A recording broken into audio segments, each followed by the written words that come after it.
ഇപ്പൊ തന്നെ വരാന്ന് പറഞ്ഞിട്ട് എവിടെയായിരുന്നു? മേടം അറിഞ്ഞിട്ടുണ്ടെങ്കിൽ എന്റെ പണി പോയത്. വേണ്ട, വണ്ടിയൊക്കെ ഞാൻ എടുത്തു വെച്ചോളാം.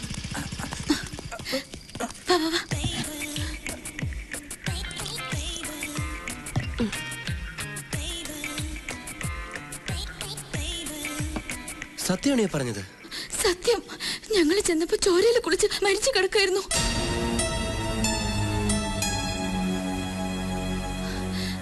എന്താ ആലോചിക്കുന്നേ? ഒന്നുമില്ല. നന്നായി. ആ ദുഷ്ടൻ എന്റെ അമ്മയെ വേദനിപ്പിച്ചതിനുള്ള ശിക്ഷ അവന് കിട്ടി. അവനത് വേണം. ഞാനൊന്ന് കുളിക്കട്ടെ. തലയാകെ പെരുപെരുക്കുന്നു, മേലാകെ ചുട്ടു പൊള്ളുന്നത് പോലെ. രമേശ് എന്തിനാ നേരത്തെ ഇവിടെ നിന്ന് ഇറങ്ങിയത്? എങ്ങും പോകരുതെന്ന് ഞങ്ങൾ പറഞ്ഞിരുന്നല്ലേ? അത് മുറിയിലൊറ്റയ്ക്കായപ്പോ എനിക്കെന്തോ വല്ലാത്ത പേടിയായി. അമ്മയെക്കുറിച്ച് ഓർത്തപ്പോ നെഞ്ചു പൊട്ടണ പോലെ തോന്നി. എത്രയും വേഗം ആസ്പത്രിയിലെത്തി അമ്മയെ കാണണമെന്ന് മാത്രമായി മനസ്സിൽ. രണ്ടും കൽപ്പിച്ച് വാതിലിന്റെ മുകളിൽ താക്കോലെടുത്തു. പിന്നെ എങ്ങനെ ആശുപത്രിയിലെത്തിന്ന് എനിക്ക് ഇപ്പോഴും ഓർമ്മയില്ല. ആശുപത്രി കുമാരപുരത്തല്ലേ? പിന്നെങ്ങനെ നന്ദൻകോട് റോഡിലെത്തി? അത് ആശുപത്രിയുടെ മുന്നിൽ ചെന്നപ്പോ മൊത്തം പോലീസ്. അവിടെ നിന്ന് കഷ്ടിച്ചാ രക്ഷപ്പെട്ടത്. പിന്നെ എങ്ങോട്ട് ഓടണമെന്നറിയാതെ കണ്ട വഴി കൂടെയൊക്കെ ഓടി.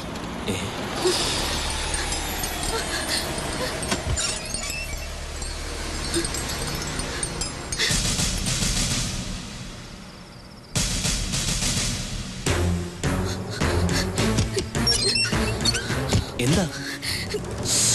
ആകെ കുഴപ്പായി. ജൂലി, ജൂലി, ജൂലി, എന്താ? കഥവ് തുറക്ക. എടിഞ്ഞ സോപ്പ് തേച്ചിരിക്കാം. എടി താഴെ പോലീസ് വന്നിട്ടുണ്ട്.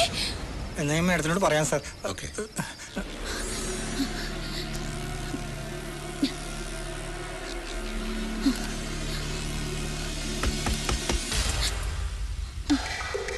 ആരാ? ഞാനാണ് കമ്മീഷണർ കർത്ത.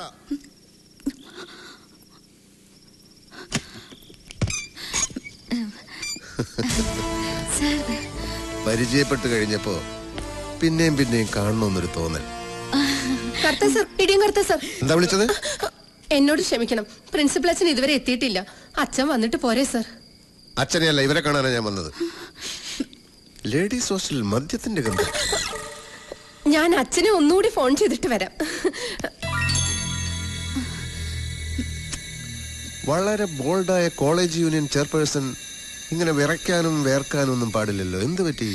രമേശിനെ കുറിച്ച് അറിയാവുന്നതൊക്കെ ഞങ്ങൾ പറഞ്ഞല്ലോ സാർ. രമേശിനെ കുറിച്ച് അറിയാനല്ല, മിനിസ്റ്റർ നടേശന്റെ മരണത്തെ കുറിച്ച്. മരിച്ചോ? മരിച്ചതല്ല, കൊന്നതാണ്. ആരാണ് സാർ കൊന്നത്? ഞാൻ കണ്ടില്ല. കൊന്നയാൾ എന്നോടൊന്നും പറഞ്ഞതുമില്ല. നിങ്ങളോട് വല്ലതും പറഞ്ഞോ? ഞങ്ങൾക്കൊന്നും അറിയില്ല സാർ. അറിയില്ല? ഇല്ല. ദുർഗ സാർ. ഹമീദേ,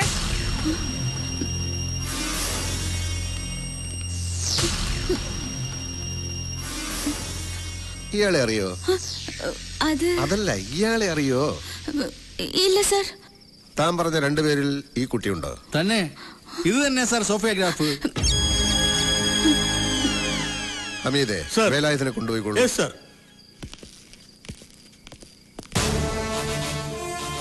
ഇനിയിപ്പൊ സാനിയ മിർസ കൂടി എവിടെയുണ്ടെന്ന് അറിഞ്ഞാൽ മതി. എവിടെയുണ്ടെന്ന് പറയൂ. കുളിക്കാണോ അല്ല കുളിക്കും പോലെ കളിക്കാണോ? സഞ്ചരിച്ച വണ്ടി സ്കൂട്ടി പെപ്പ്. ചെന്നു, നിമിഷ നേരം കൊണ്ട് ചെയ്യേണ്ടത് ചെയ്തു, പറന്നിങ്ങ് പോന്നു. ഇല്ല സാർ, ഞങ്ങളവിടെ ചെന്നപ്പോ മിനിസ്റ്റർ രക്തത്തിൽ കുളിച്ച് മരിച്ചു കിടക്കായിരുന്നു. അപ്പൊ അവിടെ പോയിരുന്നു. ദുർഗ സാർ, സാനിയ മിർസയോട് ബാത്റൂം തുറക്കാൻ പറയൂ. കുട്ടി, വാതിൽ തുറക്കൂ. Open the door. ദർവാസ ഖോലോ. ബഹുഭാഷ വേണ്ട, മലയാളത്തിൽ പറഞ്ഞാ മതി. കതക് തുറക്കാനാ പറഞ്ഞേ. ലേഖേ, ആരാത്? കമ്മീഷണർ കർത്ത സാറാണ്. നീ വാതിൽ തുറക്ക്. അയ്യോ, ഞാൻ കുളിക്കുവാ. ഒരുപാട് കുളിച്ചാ പനി പിടിക്കും. വാതിൽ തുറക്കു കൂട്ടി. സാറ് പറഞ്ഞത് കേട്ടില്ലേ? കതക് തുറക്കാൻ. തുറക്കാനാ പറഞ്ഞത്. തുറക്കാ. അയ്യോ,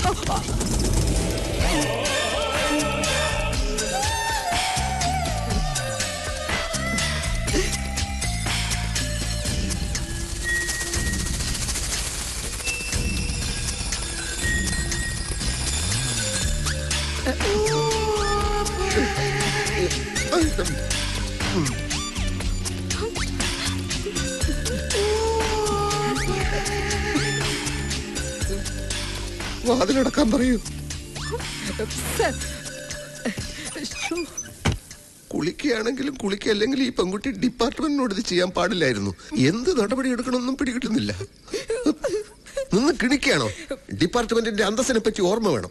അയ്യോ സാർ, ഞാനത് അറിയാതെ. എന്റെ ലൈഫിലെ ആദ്യത്തെ സംഭവമാണിത്. ആ കുട്ടിയോട് എന്തെങ്കിലും ഒരു ഡ്രസ് എടുത്തിട്ട് പുറത്തേക്ക് വരാൻ പറയും. Yes sir. ലേഖ വരൂ. കുട്ടി വേഗം ഡ്രസ് ചെയ്തു വരൂ, ഞാൻ പുറത്ത് വെയിറ്റ് ചെയ്യാം. ശരി. നിങ്ങൾ എന്തിനാണ് ആ സമയത്ത് മിനിസ്റ്ററെ കാണാൻ പോയത്? രമേശ് പോലീസിന്റെ കയ്യിൽ പെട്ടാ പിന്നെ ബോഡി പോലും കാണാൻ പറ്റില്ലെന്ന് സ്റ്റീഫൻ പറഞ്ഞപ്പോ ഞങ്ങൾ ആകെ പേടിച്ചു പോയി. സ്റ്റീഫൻ എന്ന് പറയുന്നത് റബൽ ഗ്രൂപ്പിന്റെ ലീഡർ അല്ലേ? അതെ സാർ, അവനാണ് ഞങ്ങള് രമേശിനെ ഒളിപ്പിച്ചു വെച്ചു എന്ന് പറഞ്ഞുണ്ടാക്കിയത്. രമേശിനെ പോലീസ് പിടിച്ചോ സാർ? അത് നിങ്ങൾ അറിയേണ്ട കാര്യമില്ല. രമേശ് രമേശ് പേടിക്കണ്ട, അവര് പുറത്തേക്ക് പോയി. ഇങ്ങോട്ട് നോക്കി, എന്റെ ജീവൻ കളഞ്ഞ ഞാൻ നിന്നെ രക്ഷിക്കും, ആർക്കും വിട്ടുകൊടുക്കില്ല, സത്യം. അപ്പൊ സമയം എത്രയായിരുന്നു എന്ന് ഓർമ്മയുണ്ടോ? 8:30-9 കാണും സാർ. അങ്ങനെ പറഞ്ഞാൽ എങ്ങനെയാ? ഒന്നുകിൽ 8:30 അല്ലെങ്കിൽ 9. പറയുന്ന ഓരോ ഉത്തരവും സൂക്ഷിക്കണം. തെറ്റി പറയുന്ന ഒരു ഉത്തരം മതി കൊലക്കയറി വിടാൻ.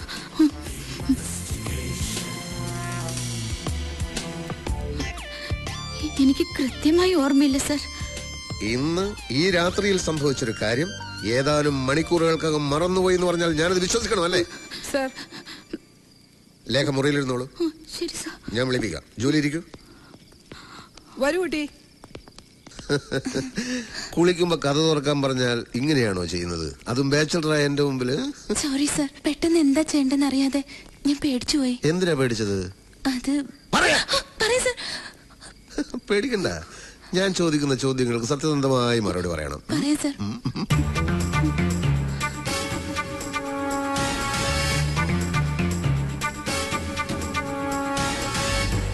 പേടിക്കണ്ട, ഇങ്ങനെ മാറ്റി മാറ്റി ക്വസ്റ്റ്യൻ ചെയ്യുന്ന ഞങ്ങളുടെ ഒരു രീതിയാ. രണ്ടാളും പറയുന്നതിന് വല്ല പൊരുത്തക്കേടോ കള്ളത്തരോ ഉണ്ടോന്ന് അറിയാനാ. ഈ പറഞ്ഞതെല്ലാം സത്യമാണല്ലോ? അതെ സാർ. ഒരു മാറ്റമില്ലല്ലോ? ഇല്ല. എക്സ്ക്യൂസ് മി സാർ, പ്രിൻസിപ്പൽ അച്ഛൻ തിരുമേനെ കാണാൻ പോയിട്ട് ഇതുവരെ വന്നിട്ടില്ല. സമയം ഒരുപാടായി. ഇനി എന്തെങ്കിലും ചോദ്യം ചെയ്യാനുണ്ടെങ്കിൽ നാളെ നേരം വെളുത്തിട്ട് പോരേ സാർ? അത് നിങ്ങളാണോ തീരുമാനിക്കുന്നത്? ഇവരെ കസ്റ്റഡിയിൽ എടുക്കാനാണ് ഞാൻ വന്നത്. അയ്യോ സാർ, പ്രിൻസിപ്പൽ അച്ഛൻ വന്നിട്ട് ഇവരെവിടെ വേണമെങ്കിലും കൊണ്ടുവരാം സാർ. ദേവി ഇത് ഈ രാത്രിയിൽ ഹോസ്റ്റലിൽ അന്തസ്സിന്റെ പ്രശ്നമാണ്. ഞങ്ങൾ ഇവിടം വിട്ട് എങ്ങോട്ടും പോവില്ല സാർ. ഓക്കെ, നാളെ ഞാൻ പറയുന്നിടത്ത് ഇവരെ കൊണ്ടുവന്നിരിക്കണം. ജർമ്മൻ ഷെപ്പേർഡ് പട്ടിയുടെ അവസ്ഥ അറിയാലോ? Durga, come on. Sir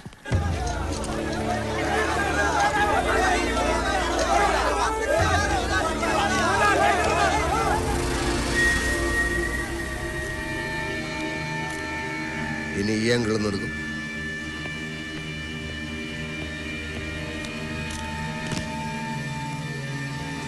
top angle എടുക്കും. ഇതുവരെ ഇൻക്വസ്റ്റ് കഴിഞ്ഞില്ലേ? ഇപ്പൊ തീരും സാർ. ആദ്യ രാവിലെ തന്നെ പോസ്റ്റ്മോർട്ടത്തിന് കൊണ്ടുപോകുന്ന പറഞ്ഞുകൊണ്ട് ബന്ധുക്കളും മിനിസ്റ്റേഴ്സും ഒക്കെ ഹോസ്പിറ്റലിൽ എന്നെ വിളിച്ചോണ്ടിരിക്കുക.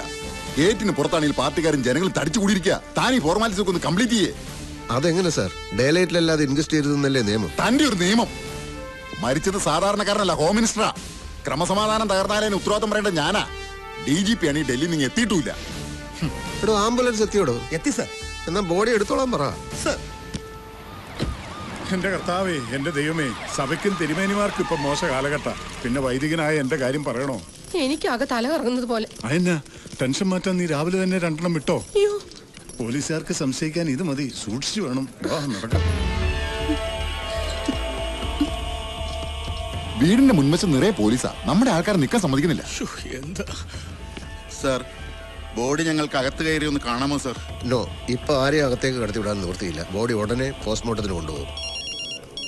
സർ, ഫോണൊന്നും ഇങ്ങോട്ട് തരണ്ടെന്ന് ഞാൻ പറഞ്ഞില്ലേ? നടേശ് സാറിന്റെ അനിയൻ ലണ്ടനിൽ ആണോ? എന്നാ അത് പറയണ്ടേ?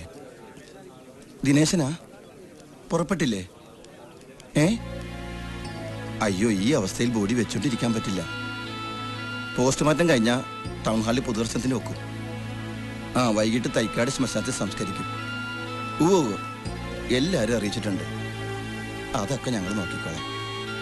രാഷ്ട്രീയമല്ലേ, ഒരുപാട് ശത്രുക്കൾ ഉണ്ടാവുമല്ലോ. പിന്നെ ഇന്നലെ കോളേജിലുണ്ടായ കുഴപ്പങ്ങളൊക്കെ അറിഞ്ഞല്ലോ. ഇപ്പൊ ഒന്നും തീർത്ത് പറയാൻ പറ്റില്ല. ശരി. അവിടെ എന്തോ ബോംബ് പൊട്ടലും ബഹളം കാരണം ദിനേശിന് വരാൻ പറ്റില്ലെന്ന്.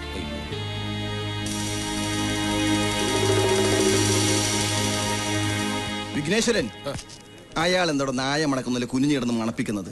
പോലീസ് നായയുടെ പണി കൂടി ഏറ്റെടുത്തിരിക്കുക. മേലധികാരി ആയിപ്പോയില്ലേ സാർ?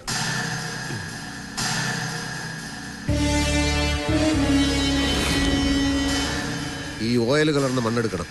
എടോ കമ്മീഷണറെ, താൻ ഇവിടെ കുനിഞ്ഞിരുന്ന് എന്തെടുക്കുവാടോ? മണ്ണെണ്ണ കലർത്തിയ പെട്രോൾ ഒഴിച്ച് ഓടിക്കുന്ന ഓടി അലഞ്ഞൊരു ഓട്ടോറിക്ഷ ഇന്നലെ ഇവിടെ വന്നിട്ടുണ്ട്. മണ്ണെണ്ണ ഒഴിച്ചു ഓടുന്നതാണോ വെളിച്ചെണ്ണ ഒഴിച്ചു ഓടുന്നതാണോ എന്നുള്ളതല്ല പ്രശ്നം. ഓട്ടോയിൽ വന്നതാരാണെന്ന് കണ്ടുപിടിക്കാൻ നോക്ക്. പലതും കണ്ടുപിടിക്കേണ്ടിയിരിക്കുന്നു. സാർ, നടേശൻ സാറിന്റെ കുക്കായിരുന്ന അറുമുഖന്റെ വീട്ടിൽ പോയിരുന്നു. അവൻ ഇന്നലെ രാത്രി പോയിട്ട് ഇതുവരെ തിരിച്ചെത്തിയിട്ടില്ല. നടേശൻ സാറിന് ശത്രുക്കളായിട്ട് ആരെങ്കിലും ഉണ്ടോ? അടുത്താൽ ഏത് ശത്രുവും നടേശൻ സാറിന്റെ മിത്രമാ. പിന്നെ അകലത്തിലൊരു ശത്രുവുണ്ട്, നടേശൻ സാറിനെ രാഷ്ട്രീയത്തിൽ കൊണ്ടുവന്ന ആള്. അതാരാ? Leader KR. നമസ്കാരം സർ.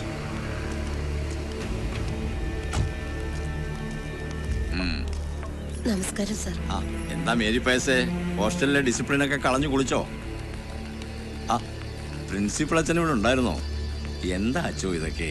KR സാറിന്റെ കൊച്ചുമകളായതുകൊണ്ട് ഞങ്ങൾ ഇത്തിരി കൂടുതൽ സ്വാതന്ത്ര്യം കൊടുത്തുപോയി. അതിന്റെ കുഴപ്പാ. രണ്ടാളും കൂടി ഇത്രയും ഒപ്പിക്കുമെന്ന് സ്വപ്നത്തിൽ പോലും കരുതിയില്ല. വേണ്ടാത്ത റിസ്ക് എടുക്കണ്ടെന്ന് മോളോട് മുത്തശ്ശൻ പറഞ്ഞതല്ലേ?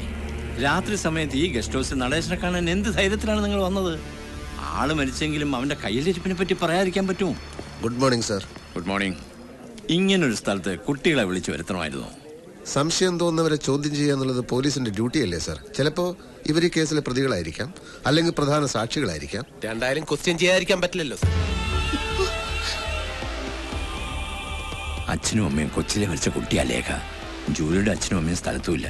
അവരെ കൂടുതൽ വിഷമിപ്പിക്കാതെ. ഞാൻ ഇവരെ ഇപ്പൊ കസ്റ്റഡിയിൽ ഒന്നും എടുക്കുന്നില്ല. ചില വിവരങ്ങൾ ചോദിച്ചിട്ട് വിട്ടേക്കാം. കമാ വരൂ. ചെല്ലേ. നടേശൻ സാറെ രാഷ്ട്രീയത്തിൽ കൊണ്ടുവന്നത് സാറാണല്ലോ. രണ്ടു വാക്ക്.